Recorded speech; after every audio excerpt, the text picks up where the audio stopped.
Bila shaka yote mtazamaji wa kipindi cha Walk with Sagini, karibu sana katika mpango mzima wa Walk with Sagini. Jumaa nyingine hapa ya tarehe 4 mwezi Juni mwaka 2021. Karibu sana katika mpango huu mzima. Leo sasa tunazungumzia michezo ya mitandaoni, yani e-sports. Haswa imehifadhi michezo kadha wa kadha ikiwemo FIFA 21, ikiwemo pia Tekken 7, nazungumzia GTA na pia Mortal Kombat X, ikiwa basi ni chini ya mwamvuli wa esports na pia chini ya mwamvuli ule wa esports duniani. Mimi naitwa Jason Sagini, askofu mkuu wa michezo ulimwenguni, na kama ilivyo ada, kabla ya kwenda mbali, manake na wageni wangu upande wa pili, Barasa Wafula, ambaye huyu ni mkuu wa mauzo ama mkuu wa biashara katika kampuni ya PSG, si PSG ya Ufaransa ya Ligue 1, bali ni PSG Pro Series Gaming, kampuni ambayo inashiriki michezo hii ya mitandaoni na pia na wachezaji wake kadha kadha, ambao pia anashiriki mchezaji huyu kwa jina la Diang'a aka The Beast, ambaye huyu anaambia kwamba yeye anacheza michezo yote, yani yeye ni utility player. Mimi naitwa Jason Sagini. Kabla ya kwenda mbali, tupashe misuli moto, tuanze kipindi rasmi, ikiwa basi ni mpango mzima wa esports. Tunasema it's gaming time. In running towards goal.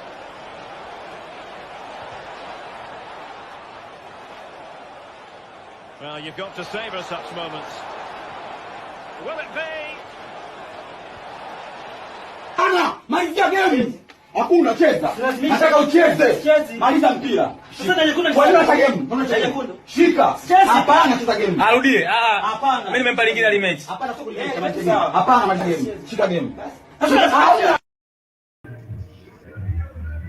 Okay, by the way, ni funny sana manake unaona hapo kwenye mtandao mtazamaji, ni kwamba ilikuwa ni mchezo tu wa FIFA, wanacheza maswahiba wawili, lakini mwisho wa kuisha ni kwamba mmoja akambulia kupigwa, kuchengwa na kukalifishwa mbele ya lango na mwisho kufungwa, na baada ya hapo analishwa kucheza, lakini akataka kwamba sicheze.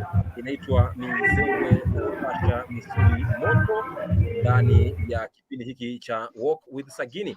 Wageni wangu upande wa pili wameshakaa mkakula, namuona pale juu yangu kanda yangu amekaa Barasa Wafula, mpiga suti safi kweli kweli, alafu chini yake amekalia Diang'a The Beast, ambaye huyu anaambia kwamba yeye ni utility player. Manake nitakuwa kwenda haraka upesi, manake upande wa pili Barasa Wafula, mkuu wa mauzo katika kampuni ya Pro Series Gaming, anaambia kwamba kidogo anafaa kuelekea mahala fulani, kwa hiyo we'll just go through quickly in the first part. Brian won't be so active, but Barasa Wafula will be 100% plus active. If you have any comments, kama una kauli yote ile, basi mtazamaji usisite nitumie kwenye mtandao wa Twitter @Jason_Sagini, @Njoroge_Dennis2, hashtag inakuwa ni Walk with Sagini, hashtag gaming time. Tuanze rasmi katika mpango wa leo. Barasa Wafula, tumekuwa mkoa wazima nyote, labda tuanze kwa intro fupi. Umetokea kule Pro Series Gaming PSG, kampuni inayoendesha masuala ya esports ambayo inachezesha, labda ungeweza kutuambia labda kama mkuu wa mauzo pale PSG, ningependa uweze kutofautisha ama to differentiate just the different types of gaming under esports. We have GTA, we have Mortal Kombat X, we have FIFA 21, we have Tekken 7. What is the difference with all these games under esports? Asante sana Sagini kunikaribisha katika show yako. Ningependa kuanza na kusema kama Pro Series Gaming tunashughulikia michezo mengi sana. Na kupatiana tofauti ya kati ya hii michezo hii yote ni kusema tusiziangalie kama jina zenyewe, tuangalie katika sehemu gani zinazopatikana. Kwa hivyo utapata kuna michezo ya sports kama FIFA, Madden, michezo kama hiyo, Pro Evolution Soccer. Alafu utapata kuna michezo yenye tunaita first person shooter, ambayo ni michezo ni kama tuseme ya jeshi. Unapata kuna mtu pale ako na bunduki yake, kuna lengo ambalo amepatiwa aweze kulifikisha, ndio hiyo ndio michezo tunaita first person shooter. Alafu kuna michezo inaitwa fighting games, ama ukiangalia hiyo community inaitwa fighting game community, ambapo Brian anapatikana sana, lakini venye umesema ni anaweza cheza michezo kadhaa, lakini sana sana kuna hiyo fighting game kama Mortal Kombat, Tekken, Street Fighter. Alafu hatimaye kuna michezo inaitwa role playing games, RPG, ambapo unapatikana kama ni unachagua tunaweza ita kama avatar yako, alafu kuna lengo lenye unafaa kuwezesha kufika. Hizo ndio sehemu kadha zinaweza kupatikana katika esports. Ukiangalia katika nchi yetu, zile zinasifika sana ni ile ya michezo kama FIFA, uangalie Mortal Kombat na Tekken, alafu mchezo kama kuna pia racing games ambayo kama Formula 1, Need for Speed na Drive to Survive. Hizo ndio michezo tofauti inayopatikana katika esports scene yenye tuko nayo hapa Kenya. Alright, mtazamaji, ni kwamba nikuweke hewani basi uweze kuona anayozungumzia ni gani, manake amezungumzia Mortal Kombat ambayo iko hewani sasa hivi, ndio hiyo ni hewani mtazamaji hewani. Hiyo ni Mortal Kombat X ambayo pia inahusisha vitu kama hivi. Usiogope mtazamaji, uwe mwenye subra na uwe mwenye ujasiri na ukamavu. Alafu pia kuna Tekken 7 ambayo ndio hiyo hewani mtazamaji. Kuna FIFA 21 pia ambayo kidogo ndio maarufu sana mchezo wa soka huu, ambapo kidogo unapata kama kidogo na graphics nzuri pale kwa hewani mtazamaji. Pia kuna GTA, mambo kama haya. Yani mchezo ambao kidogo inakuchangamsha kimawazo pale. Labda nije kwako Brian Diang'a aka The Beast. Mwanzo kabisa, I was just asking myself, where did this name The Beast come from first of all? Karibu, asante sana kwa kunikaribisha hivyo. Hii jina wase wengi ufikiria ni vile mimi ukaa, lakini haikuanza hivyo. Ni mimi napenda kucheza Mortal Kombat na hiyo ndio game nimejulikana nayo sana. So mimi nilikuwa nikikuwa wakona, yani ni vita mpaka next week. So siku moja tu msaka akamka, na msee ni Beast. Na kila time tulikuwa tunapatana kwa hiyo tournament, ilikuwa tu msee ni Beast. Na hiyo jina ikakwama tu hivyo, huyu msee ni Beast.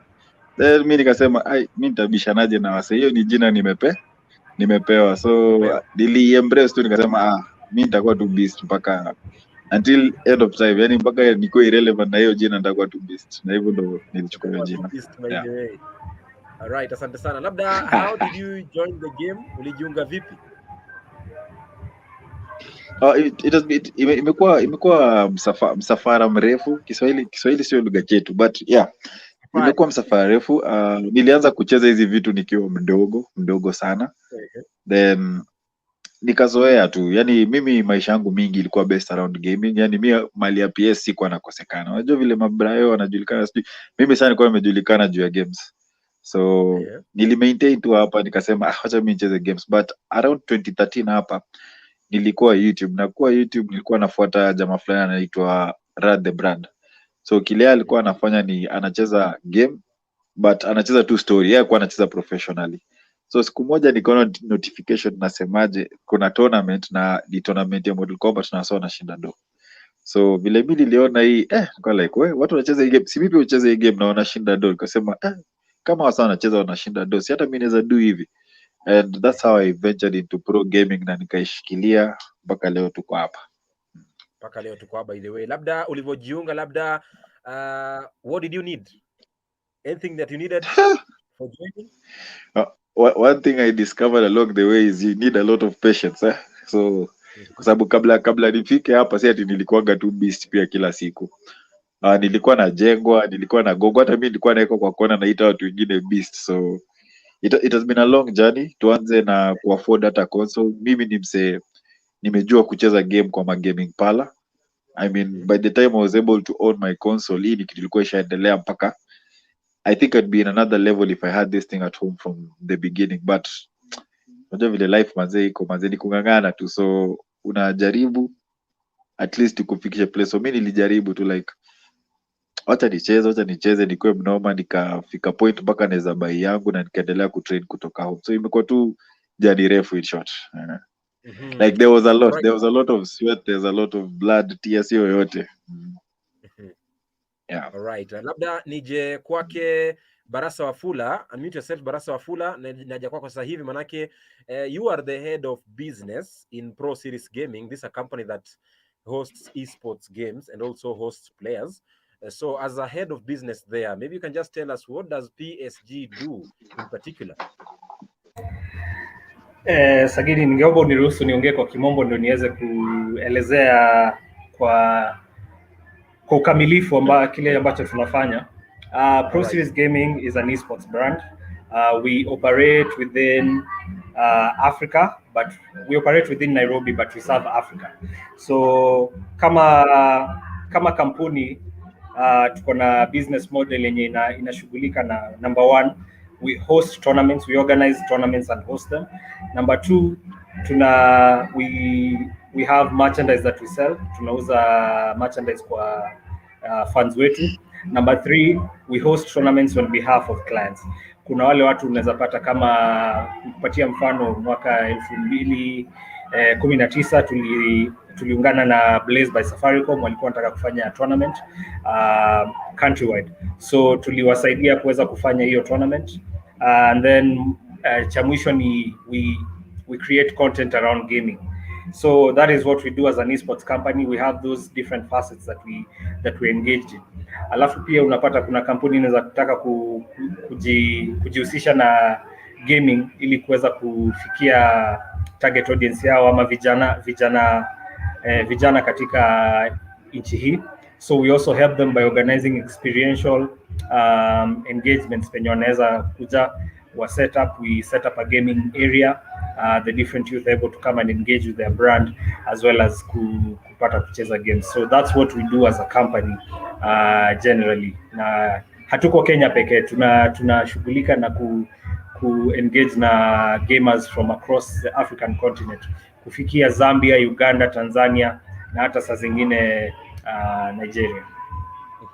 Alright, asante sana kwa hilo. Labda nije kwake Brand the Beast, niambie labda manake unajua wakati mwingi when you are joining something you need support from family, from friends, and also from that is family. So I want to know, because when somebody thinks of my kid wants to join esports, an African parent will have this notion that FIFA or Tekken or Mortal Kombat is a time wasting thing. So I want to understand, Brian, to your side, when joining the game, how was the support, family-wise and friends-wise and everything else? How was the support? Okay,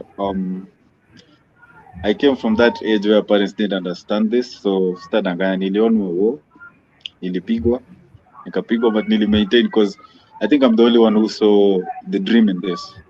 Mimi peke yangu ndo niliweza kuona mali naelekea na hii kitu. To other people who didn't do it and don't do it, don't understand fully how I do understand, unaona. So sitasema ati support ilikuwa mingi, but it was more of discouraging.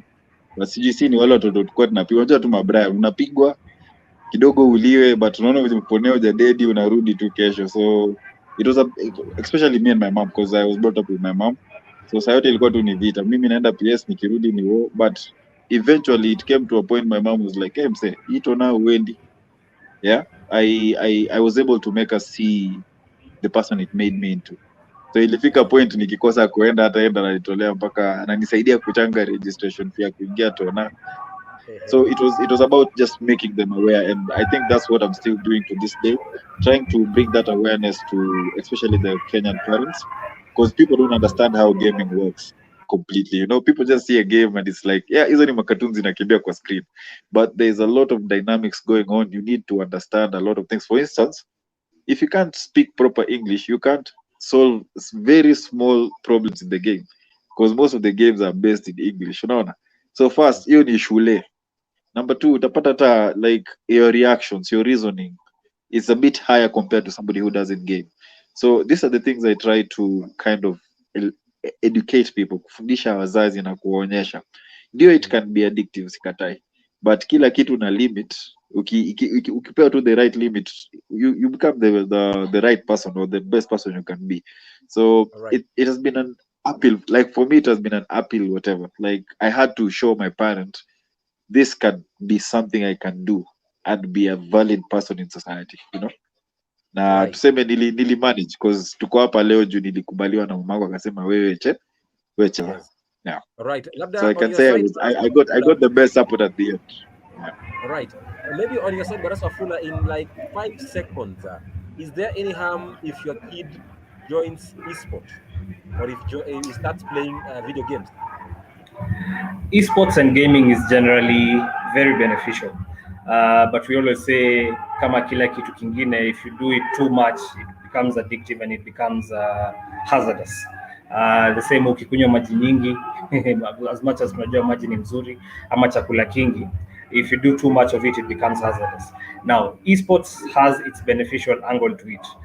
Venye Brian amesema, when we started out the company, we wanted to find a way that we can harness skill as well as the desire of the youth who wanted to get into esports, who've been playing video games and they wanted to do it professionally.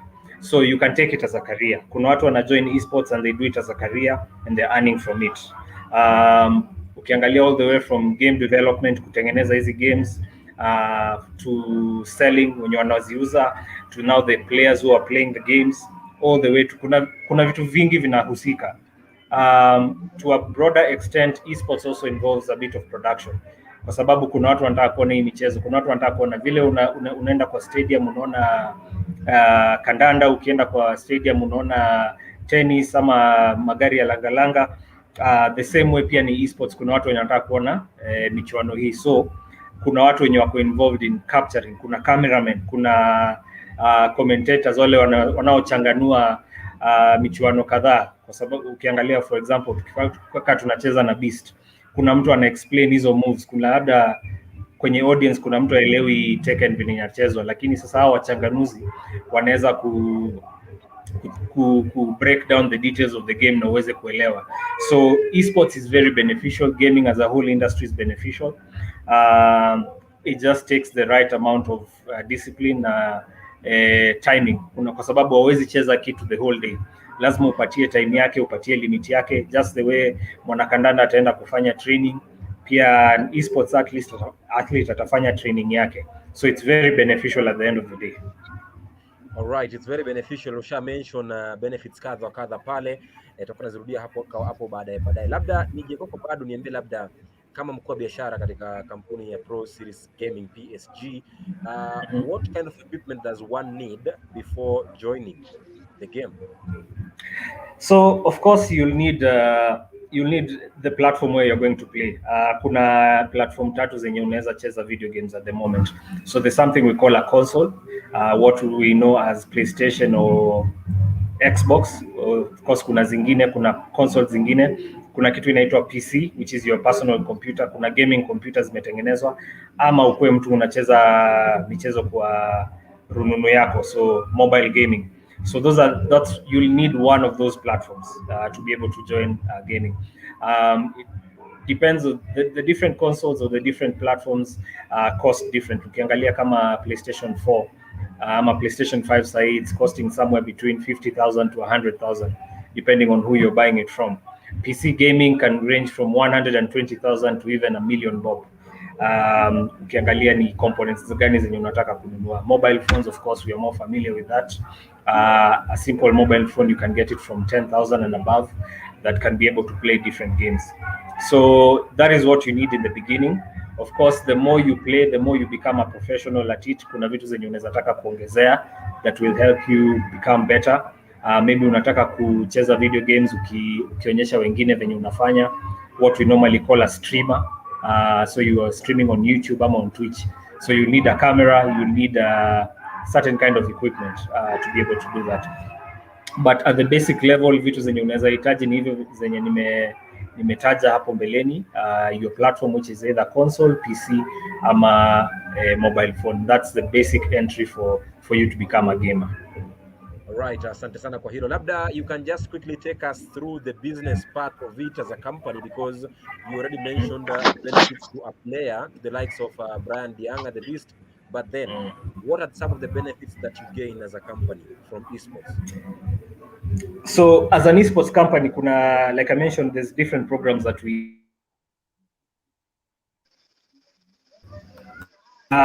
there's different businesses that we're involved in. Like I mentioned, kuna tournaments zetu zenye tuna organize. We have our own tournaments which we call our brand assets. I'll give you an example. There's something that we are currently doing right now. It's called the FIFA Fan Fest. Itaanza mwezi wa July, mwezi wa 7. This is where we look at countrywide who are the players that are playing FIFA.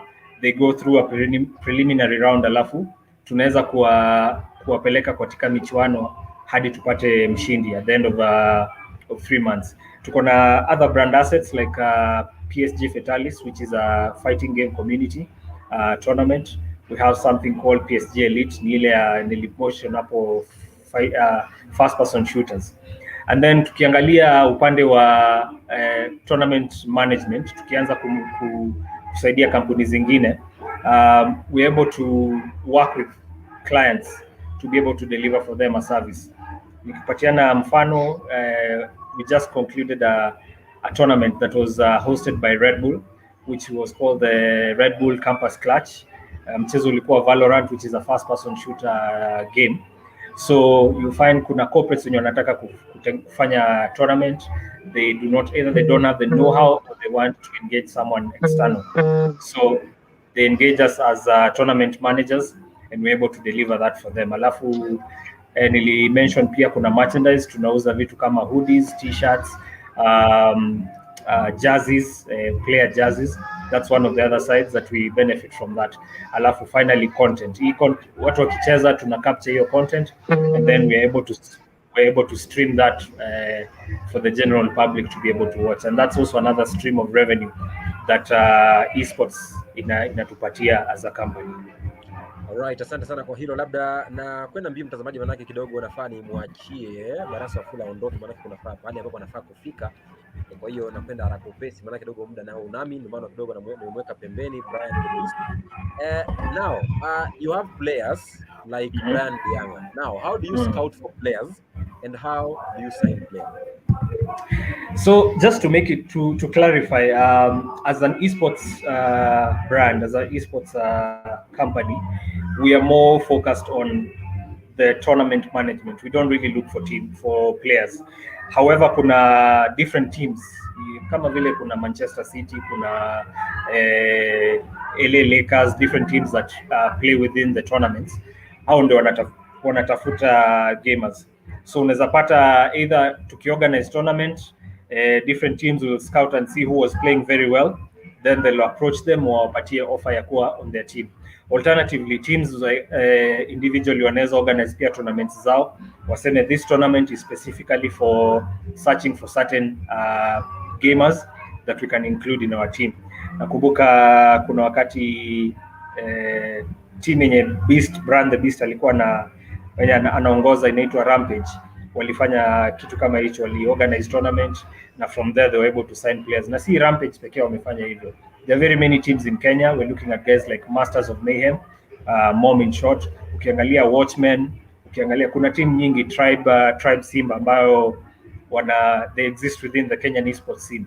They are able to sign players based on different, either the skill, they look at the tournaments that these guys are winning, or they'll organize their own tournaments and be able to scout and see who does it a bit better, and then they're able to sign them on to their teams. Alright, asante sana kwa hilo. Labda ukikwenda tukisonga mbele, I understand that there is a federation, but then the recognition is a bit low. So on your side as a head of business at PSG, what would you like to tell the government and also the federation and the sports industry at large in Kenya? So what I'd say is at the moment we are a very young sport. Traditionally we've been looked down upon, venye Brian alisema, we looked at as in mchezo ya watoto. However, we are a force to reckon with. We're one of the fastest growing industries and sports in the world. Ukiangalia music and movies combined, gaming and esports is bigger than that, those two industries combined. So we'd like to find support from whichever avenues we're able to get to be able to grow this sport. Tusiende njia ya other federations that we've seen or other sports that we've seen have had issues. We want to be able to get it right from the beginning, and this can only be done with the support of the government, working with the federation to be able to work in the best interest of the gamers and the best interest of the esport industry at large. So that's what I'd say. We really need to work together as an industry to be able to grow and see the gains that other industries, other esports industries across the world have been able to achieve. Alright, asante sana kwa hilo. Labda nikuachie hili, nafaa nimuulize Brian, lakini nitakuuliza kabla uondoke. In the esports industry, do you have a transfer window for players? Transfer windows, we do have, and an unofficial transfer window that occurs. Hatuwezi sema because we're not as heavily regulated as other sports that exist. These transfers normally happen as at when mchezaji na team wanakubaliana. So for example, a team will go and say we want a certain player, as long as they agree to the terms, and if considering if they had a contract with their former team, then they're able to do that transfer. Nimeona kuna team kadhaa ambazo kumekuwa na transfers from a player from one team to another. It comes down to how the two teams agree and how the team and the gamer also agree. So but as long as tukiendelea to formalize the industry, we'll see some of regulations that will be able to say if a season is going on, if there's an official season for an esports league, as long as that is going on, then we are looking at what would be the best way to be able to do the transfers, so that one team is not aggrieved and someone suffers. All right, asante sana. Labda on your part as a business practitioner in the esports industry, what are some of the challenges that you encounter as a company in the game? We do encounter a lot of challenges. Number one, ukiangalia vitu kama licenses, getting the licenses to run the tournaments. Some of those licenses are quite expensive. However, we're able to partner up with companies and as well as the publishers to be able to run some of these tournaments. Kitu kingine tunapata shida kama changamoto ni you're looking at perception. Saa venye Beast alisema utapata kuna an individual who wants to participate in a tournament, but because of the perception, it becomes a bit hard for them to join the tournaments. And also looking at corporates, wenye ongeza kupatiana sponsorships, kama hawaelewi ni nini mnachokifanya, basi itakuwa ni ngumu sana also kuwapatia hiyo support yenye mnaweza hitaji. Kuna vitu mingi zenye naweza taja vitu kama servers, zile servers za kucheza michezo kadhaa, kwa sababu utapata most of the servers are not found in Africa. They are found in either Europe, America or the Asian side of the world. So ukicheza mchezo online, which is what most of gaming is happening at the moment kwa sababu ya COVID, hatuwezi patana katika one of the venues kucheza, unapata kunakuwa na delay in the gaming. So we ndio umefinya button, unataka kufanya a certain move or you want to move in a certain direction, but kuna mtu ameshakumaliza kwa sababu kuna hiyo delay. So those are some of the challenges that we are facing, largely in our African market, na tuna hope that with time those that can be solved as quickly as possible able to be solved, but first and foremost we are able to create a perception of beneficial gaming being beneficial, so that we get more support from corporates, more support from the government, alafu pia from the parents who are also the end consumers at the end of the day. All right, thank you very much for making time for us. It's 8:32. Barasa Wafula needs to cut, so itabidi kuruhusu uondoke, manake asante sana. Utaondoka mapema. Kwa hiyo nasema asante sana kwa kutukufu. Thank you very much for making time for us this evening and to share that knowledge in the game. Also wish you all the best as say hi to every team member there. Alafu ndio kama hivi karibuni na mimi nenda kucheza ama kushiriki kwa jambo hili. Asante sana kuwa na wakati mwema Barasa Wafula. Asante. Nimeshukuru pia. Good night. All right. Huyu amekuwa ni Barasa Wafula ambaye ni mkuu wa biashara katika kampuni ya PSG. PSG sio Ufaransa Ligue 1, hii ni PSG Pro Series Gaming, kampuni ama brand ile inayoweza kuendesha michezo ya esports, ambapo pia anashiriki Diang'a The Beast. Manake umeona amekaa hapo hanging sana, by the way. Nimekuweka sana Brian, iko tu sawa. Leo ni siku yako na Wafula tumekimbia marathon kweli kweli, imekuwa ni nzuri sana. Ameweza kushare mambo kadha kadha, nimefurahia.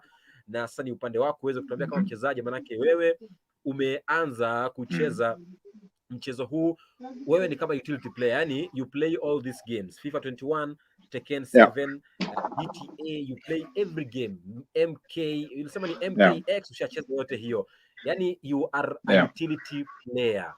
Now, where do you get the time and the energy to practice and be fit for all these games? As in, I just took the lifestyle of gaming and I took it by the word. Every game you play, you get to be a different character. You know, when you play Grand Theft Auto, you can even Grand Theft Auto 5, I say, you can play 3 different characters: Franklin, Trevor, and Michael. You see, so for each of these characters, there is a way they are built, and they are different person. So every different game varies by it. So I can't come out here and talk about games, and I don't understand how games work. You only get to understand how the game works after playing all the games, you know. So sasa hii mimi nikikuja niseme mimi nataka kufundisha wasee juu ya games, I know how all the games work, yeah. Yeah, so I was initially a pro Mortal Kombat player, but before I became a pro Mortal Kombat player, I was just playing the games. I played all the games except FIFA. But even because of the work right now, I have to play FIFA, so lazima nielewe vile FIFA inaendelea. So I found myself playing all of this. And the thing is, I don't limit myself to playing one game, you know. I want to be able to address all kind of gamers, because nikisema nitacheza MK peke yake nitakuwa naongea na watu wanacheza MK peke yake, you know. And the idea is I want to get the Kenyan youth into gaming. So mimi ukikuja kwangu uko na swali ya MK, nataka nikuwe able kujibu. Ukikuja kwangu uko na swali ya FIFA, in as much as I'm not good, I have a rough idea of how the game works. Same with Valorant, same with Apex. Yani hakuna game sichezi. So that is just to help my work easier, because I want to be that, you see, like as you are pastor wa michezo Africa, I want to be that pastor of games, is esports in Africa, and the goal is to empower the youth. Miss Dali Malim sana toka ikwe ni Gate, ikwe ni Esto. I just want to empower the youth, and I want us to, you know, take this is like a gold mine yenye bado hajatambuliwa, so si ndo wale wa kwanza tumeitambua. So kila mtu akiingia hapa, there is something for everyone, and that's the whole goal of me being all rounded on it. Yeah. Safi kabisa mtazamaji, kama ndio mwanzo unajiunga nasi, hiki ni kipindi cha Walk with Sagini. Hewani tunazungumzia masuala ya michezo ya mitandaoni, yani esports, chini ya mwamvuli wa esports, na comments ni nyingi kweli kweli, manake sijapata muda kuzisoma, kwa hiyo nitakuwa naziweka tu, zinapita na vizuri kuzungumza, manake dogo time is not on our side, we had to rush. So labda nisome mbili tatu kabla kwenda mbali. Nianze, kuna wengi sana wanasema nami. Naona Naomi Kamau anatazama kipindi, asante sana. Victor Isaac, asante sana kwa kutazama kipindi chako, sema loving the show already. Nashukuru sana Victor Isaac. Na kuona pia Elvis Wafula anasema kwamba Archbishop niko ndani kaka, asante sana. Na kuona Shavia Gitau Masharia Bazu mwenyewe anasema kwamba kidogo, apart from kuvunjika vidole, what are other risks involved in this game? Atajibu hilo hapo baadaye. Nipitie kwa pia Timo Media anasema kwamba glad to be back, what a show, asante sana. Nani mwingine tena hapa? Timo Media, kuna maswali mengi. Journalist John Makali anasema kwamba wape salamu mabingwa, nashukuru sana umesalimika. Hilda Chepto, asante sana. Gaming is the next big thing, thank you very much. Karani Kimosabe anasema kwamba I thought hiyo addiction ndio borderline ya kuwa pro. Alright, atajibu hilo pia. Na kuona nani mwingine hapa ambao wako wengi tu sana. Elvis Wafula, Karani Kimosabe, Ochi Weida anasema kwamba loaded from Timbuktu, asante sana Ochi Weida. Na kuona pia nani mwingine hapa, kuna wengi tu ambao. Paulo Mwanaspoti anasema kwamba nipo ndani, Kiingereza tu kimekubuhu, asante sana. Na kuona pia kuna huyu Elvis Wafula anasema kwamba journalist John Makali anauliza kama kuna mabingwa wengine wa mdomoni kama yeye. Okay, tutakuja hapo. Cheche za mashabiki. Safi.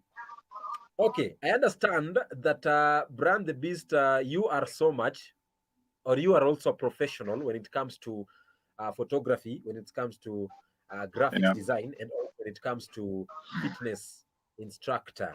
Now, how do you balance all these things, considering you are doing all of them professionally? That is something I learned from gaming. So I was employed once, and I think it's safe to say hiyo kazi ilifanya nikuwe able ku balance vile na balance vitu sahi.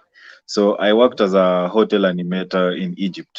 So hii ilikuwa ni kazi moja nilikuwa nafanya, but under hii kazi ilikuwa na branches kama 17. So kwa hiyo job ulikuwa kama waiter, ulikuwa kama security kwa hoteli, ulikuwa fitness instructor, ulikuwa dancer, ulikuwa vitu mob, ulikuwa sales person, na hii ni siku moja kwa siku.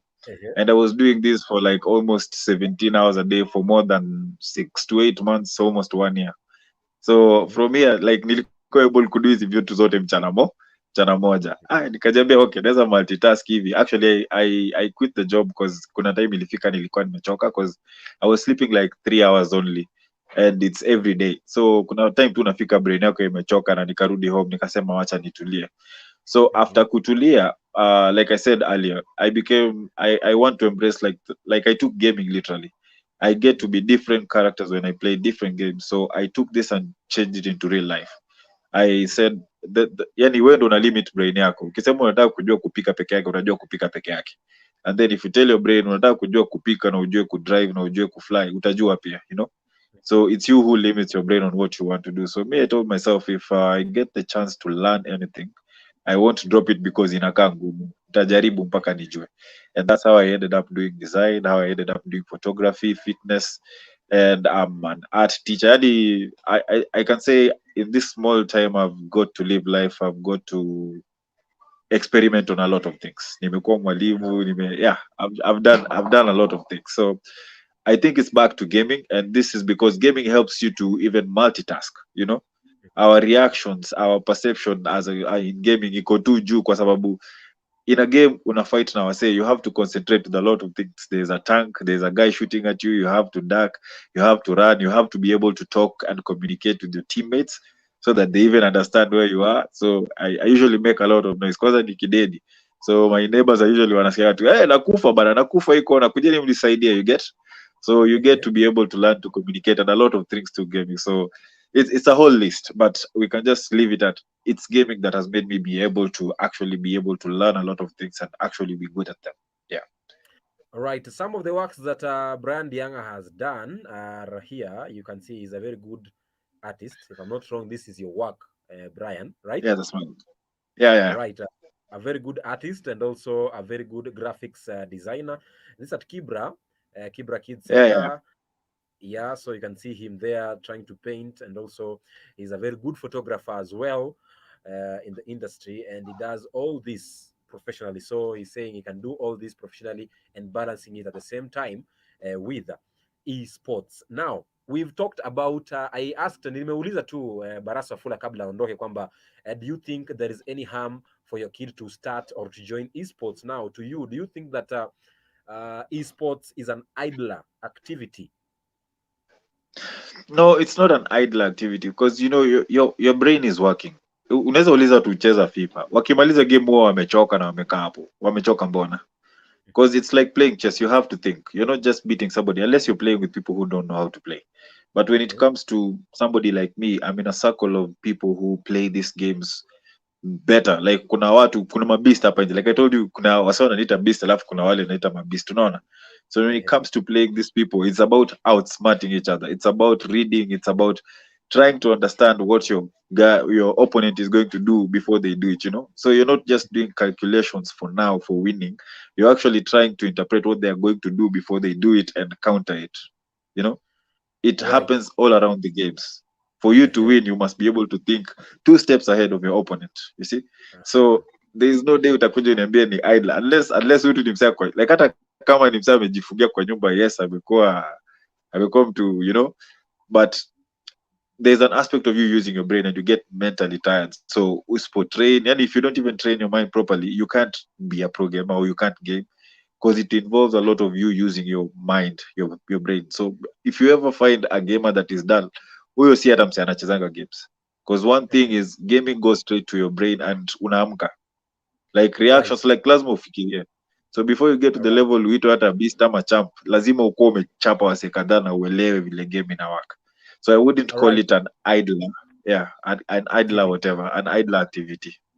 Alright, kuna maswali mengi sana, kwa hiyo tutazungumza kwa wepesi na haraka manake the fans can't keep calm. There are too much questions on the comment section, so I have to come there also. So you kindly be a bit precise to the point so as to make time for the guest questions.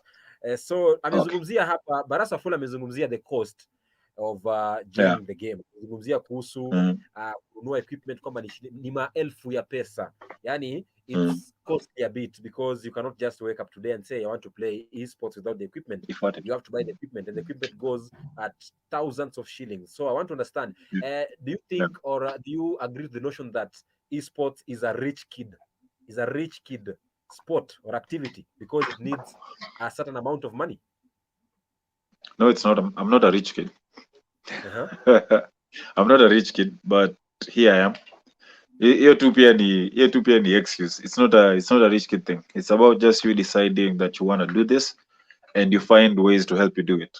So before I was able to own my console, I think as a kid nilikuanga nachota maji na namwagia wasee takataka nikilipisha 10 bob ndio nipate pesa ya kwenda kwa PS. And as an adult I used to do odd jobs. Na sikuwa na I still didn't own a console. So nilikuwa naenda kwa gaming palace and they had all these games, so why should I bother to, I would just make sure I have enough money for an hour or two, and it was enough for me to get pros and actually play the game. So it's not about rich kids now. This is something everybody can do. You look at the position you're in and you start working from that position. That's what I'd say. So ukijua wewe unatoka hii side yenye tunatoka, you hustle and try to make ends meet. Yeah. All right. Now nilimemuuliza Barasa Wafula kwamba how do they scout and sign players? Now when you are signed under PSG, now what is expected of you? What are you supposed to do, and what are some of the benefits as a player in the gaming brand? Okay. I'll be clear. First of all, I've never been signed. I've just been how do you call it? I've been free. Freelance? I've been a freelancer pro gamer. Yeah, I've played on myself, but I've done a bit of recruiting because I run Rampage fighting games team. That was my team and my friends, and we came together because we were good at MK, and we said we want to teach a lot of the community so that there's good competition. And we also wanted that ukitaka tu mse, like if you think about fighting games and you want somebody, you come to us, we have who you need. So the benefits of being signed in a fighting games team is you get to have people to practice with, like at a snap of a finger. Where si ule mse utatafuta wasa wa kucheza na, because as a pro you struggle sometimes. You find people who play but they don't know how to play. But once you're in a team of people who know how to play or roughly have an idea of how to play, so you can teach each other something and you come up with strategies and things like this. So you as an individual in a team, you have a better advantage than somebody who's alone. I was alone for the longest time, but after I came up with Rampage, I have been able to bring up guys. There are a lot of guys, kuna Adam, yani kuna wase wengi nimewatrain na tumetrain na wao, and now they're even in better positions than me, So being in a team helps you, first of all, uko na hiyo backup ya wase. 2, ukitaka wase wa kutrain wako. 3, if you don't have something, your teammate has it, You have one controller, your teammate has another. Mse moja kona PS, mse moja kona CD. Hii bade mnashare wote. Then you're also covered. If a team is well off, you have your salary there. What you have to do is just to make sure that you have results, you have good results. And then the rest, the team make sure you're sorted. If it's merchandise, if it's what, the team will sort that out. So there are a lot of benefits to being signed in a team. I think the worst part is I was never signed in a team, so I don't know all of them. But the thing I know is you're covered. You're not just like the free programmer like me. Yeah. Right. The only thing with me is that I have independence. That's all. All right. Ningependa kujua labda unapocheza ama unaposhiriki michezo hii ya esports ya mitandaoni, labda how much or what value do you take home, because you have bills to pay and you have to pay them, so you can't pay them without getting an income. So you can just tell me an approximated value of your income that you take home from esports. As in the structure, how the structure is in Kenya right now is you have to be the best auto-paid. So for me, it's kuwa number 1. Me, I've been in the biggest tournaments. I've never been anything like number 1. I've been number 2, number 3, and like I know is you have to be good in order to make money here in Kenya. So the tournament that I've gone to that had a lot of, the biggest prize pool was in 2018, Mortal Kombat X, hosted by Pro Series Gaming. It was about 1 million bob. I got 4th or 5th place there, and I got something like, it was between 50 and 30k hapo. And number 1 alibeba 300k, number 2 alibeba 200k, number 3 100k. You see, so ningekuwa hapo juu ningekula fiti. Yeah. Watu wanatembea na watu wanakula pesa poa hapa nje. So the only thing is you have to be good at the moment. But right now there is a lot of tournaments going on. You don't actually have to struggle that much to get into a tournament, because my time getting into a tournament was a problem a bit. There were a few tournaments. But right now ukiangalia kila mahali manze kuna tournaments zinaendelea and they pay even top 15. So it's easy to make. Like you can make something more than 1k to even 15k in these weekly tournaments. All right. Sasa ni wewe tu Maybe, kuwa serious. Yeah. okay, maybe to understand what is the ultimate tournament for esports, because when I take a look at a game like athletics, I can say Yeah. Olympics is the ultimate tournament. If I look at Yeah. football, the World Cup. If I look at cricket, is the Cricket World Cup, something of the sort. If Yeah. I look at rugby, is the HSBC series and the Yeah. Rugby League and the Rugby World Cup. So, what is the ultimate tournament for esports?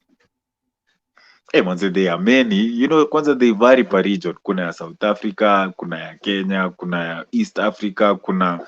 So like the biggest one in the world are like those ones like ESL.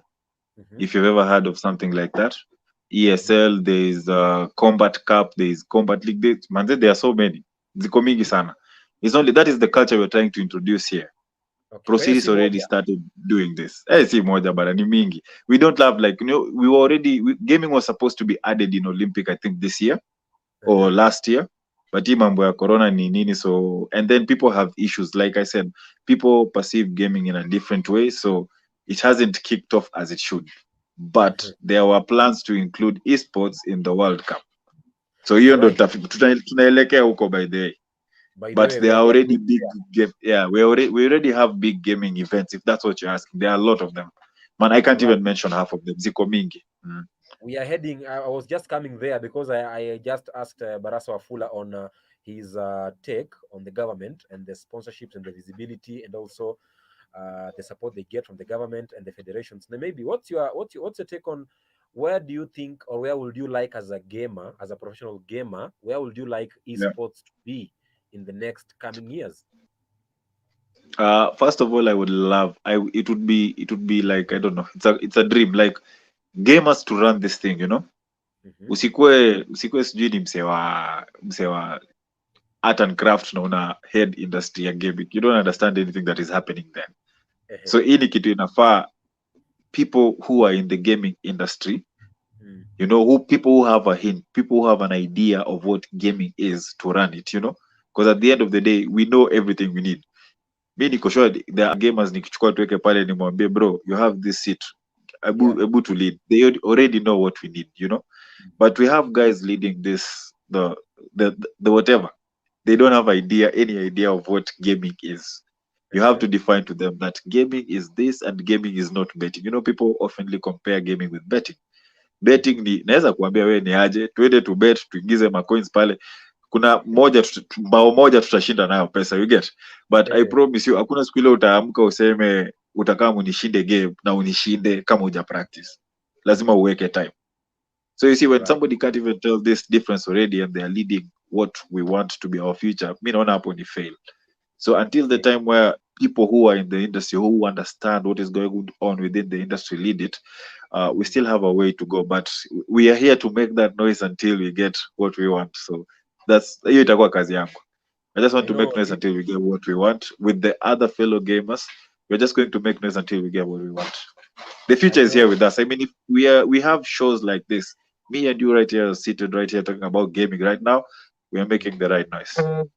All right. I know Hilda Chepto, wherever she's watching from, anafurahia sana manake ukitaja kwamba the next, that's where we are coming, na alikuwa ameshasema kwamba anakuwa amesema kwamba esports is the next big thing now in a real sporting world. Katika mchezo halisi ama michezo halisi uwanjani unapata kama kidogo kuna mashabiki, katika mchezo wa soka, raga, kokote pale kuna mashabiki uwanjani, na pia wao ni wachezaji wa 10 na watatu katika uga. Labda in esports, do we have fans and what is their influence in the game? I think this is the time we should look at Dota tournaments in Japan. Watu wanajaza stadiums wakienda kuwatch hizi games. Like people feel a football stadium going to watch a video game being played. This is something happening right now. It's not like we're in the future already. It actually depends on the game that is being played. Like me, I've specialized in fighting games. Most of the fighting games are 1 versus 1. There's 2 versus 2, and then there's 5 versus 5. So if, like I said, the team concept comes in, you can have your teammates and play with them together. And then there's that one where wewe mwanaume unakaa hapa na msee mwingine anakaa pale mna fight. So it just varies per game. You see, for example, Mortal Kombat is a 1v1 game, 1 versus 1. And if you take Dota, it's something like 5 versus 5. You see? And all these have an audience who come to watch. I stream and people come to watch. These people are the audience, and every game has an audience. Every And we game. have reached to levels. Yeah, around the world people are filling stadiums. Ni hapa Kenya tu ndo tuna struggle, but around the world watu wanajaza ma stadium ku watch games zikichezwa. Because they actually do understand what gaming is. So Alright. it's upon us. Yeah, it's upon us to make people to understand. All right, we have 10 minutes before the show ends, so I'll use the 10 minutes to check on kauli za mashabiki. Kabla ya hapo ni kwamba I would like to know, do you play against men only or do you play with both men and female? I play against everyone. I mean, anyone who wants to play with me, I play with them. I mean, when I was doing Blaze, yeah, there's we like in gaming that we don't have that difference. Weka we ni mnoma nitacheza. Kama we si mnoma, ukicheza na mse mnoma, you have the opportunity to grow yourself. So it's a win-win either way. All right, sasa nakuja kwa kauli za mashabiki, and here we have to be a bit quicker because my director Dennis Njoroge tells me you have 9 minutes on the dot before the show ends, and I don't want to miss him. Okay. So we'll be a bit quick when answering them. So I'll start with Xavier Gitau Masharia. He's asking, apart from kuvunjika vidole, what are other risks involved in this game? Okay. Huyo kwanza alivunjika vidole, kuna kitu alikuwa anafanya. Yeye alikuwa anacheza game. I've played for more than 10 years, 15 years. There's no day I even had a fracture or even a nail broken. Huyo sio game anacheza, huyo anajua kila anafanya. Like gaming, like you're not fighting with. I think other risks are you just get dizzy from over sitting in front of the screen. You need breaks. If light, there's a way light bounces off the screen, so this can interfere with your brain. But after very long hours, we're talking about 17 plus hours or so. We're not talking about 10 minutes or 20 minutes. So it's something that would take a long time for you to feel the effects. So me, I've been gaming to date. I don't have any disorder because of sitting in front of the screen. I can see well. I can react well to everything. And I have not broken any finger. No. Just blisters maybe. Yeah. Ameuliza kwamba kuna cheering squad, inafaa kuwa ameshajibu hilo. Bado Xavier Gitau Mashara anasema kwamba uzuri wa hii game hata ukiona uko na chance. By the way, mnafanywa doping test? Doping hapa ikusaidii brother. Doping unajua ni muscles unaongeza zikuwe able kufanya kazi kwa nguvu. That's the thing. Now I understand sports and sports. So in fitness, like when you're doping yourself, is you're adding how much stress your whatever muscles can take. Yeah. But when it comes to gaming, you cannot enhance how your brain thinks. Yeah, your brain adapts to what you're seeing happening. So pale ni akili tu. Kama unaweza enhance akili yako, wewe ni mnoma, but this just here taking enhance akili yako. So wewe kama uko nje itabidi tu adapt, but there is no doping because you're doping muscles. You're not using muscles to play, you're using your brain to play. Yeah. All right. Kuna huyu ambaye kwamba anasema kwamba muulize if there is this notion that gamers are not responsible. Is it true or is just a myth? No, it depends. It depends on who it is. Okay, I will speak specifically for me. I'm a firstborn to 6 siblings, and my mom, and I take care of them. I make sure I work. I make sure they eat. I make sure I eat. I make sure I look representable, and I take care of myself. So iyo mambo ya, it depends with the person. Me, I know what I want. So I don't know what the next person does, but me, I know what I want, and I have a direction. So I try to be a better human in society in as much as I'm gaming. So it's just about knowing who you are and understanding what you're doing. Yeah. Xavier Gitau Mashari anauliza kwamba kuna VR kwa esports. I don't think so. I'll just we have VR. Not VAR, but we have VR, virtual reality. Okay, what's that? So virtual reality, you have like whatever you wear on your head. So you have the screen in your eyes and the earphones, and you're watching the game like you're inside the game, literally. It's that like VR, virtual reality. Like uko ndani ya game. Unacheza game lakini sasa uko ndani ya game. Yeah. Simply explained. Ili swali nafaa kumwendea Barasa Wafula, does their company have avenues for resource provision to will be talented gamers, like some sort of lipa pole pole program? Kuna kitu kama hicho? No, I haven't heard of any of something like that yet. Okay, hili nitamuuliza Barasa Wafula, atakujibu Karani Kimosabe.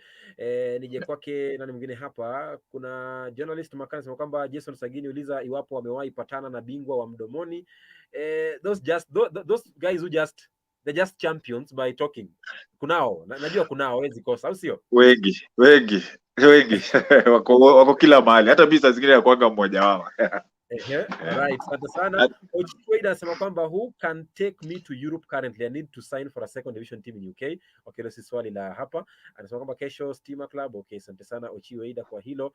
Natafuta maswali ya mashabiki maana yalikuwa mengi sana, nilikuwa nimeona hapa. Nipitia na kupesi kabla muda kuondoka.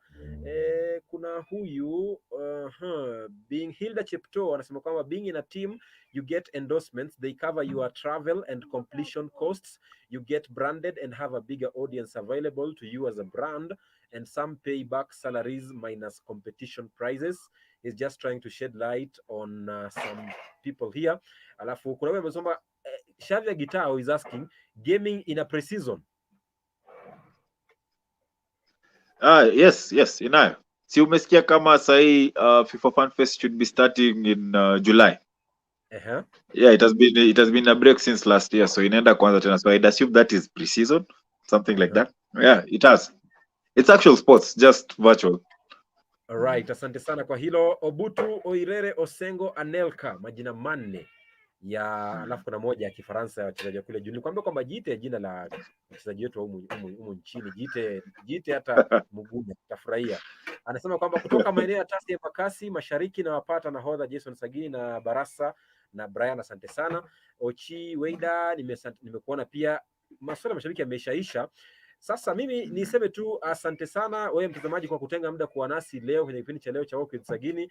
I also want to say many thanks to you Brian Diang'a The Beast to make time for us this evening. I was almost calling you a fooler and a bit tricky there. Yeah. Big people. Lakini nashukuru sana kwa muda wako Bingwa, and I wish you all the best in your coming years in the game. And I want to see, and I will want to see, or I will wish to see esports being recognized in our country and also have fans and masses like countries like Japan and South Korea do. I would thank you for having me, and this is the dream, this is the goal. As long as I breathe, that's what I'm going to push for. You as the bishop, keep praying for us. We have to do this. This is the time. Alright, asante sana kwa wewe mtazamaji kutenga muda kuwa nasi leo. Niseme shukrani zaidi pia zimwendee waelekezi wangu Dennis Njoroge pamoja pia na graphics designer Mr. Jeremiah Lechipai for making a good work before the show, and also for my director Dennis Njoroge. Thank you very much. Na wewe pia mtazamaji, asante sana kwa leo. Mtazamaji, sikuwa na credit, lakini wiki ijayo majali ya Mwenyezi Mungu Maulana aliyejuu mbinguni, nasema kwamba inshallah endelea kuwa nasi. Michezo ni yetu, sport ni sisi. Kuwa na siku mwema. Mimi kama ilivyo ada, mimi naitwa Jason Sagini, askofu mkuu wa michezo ulimwenguni. Kwa heri ya kuonana hadi Ijumaa ijayo.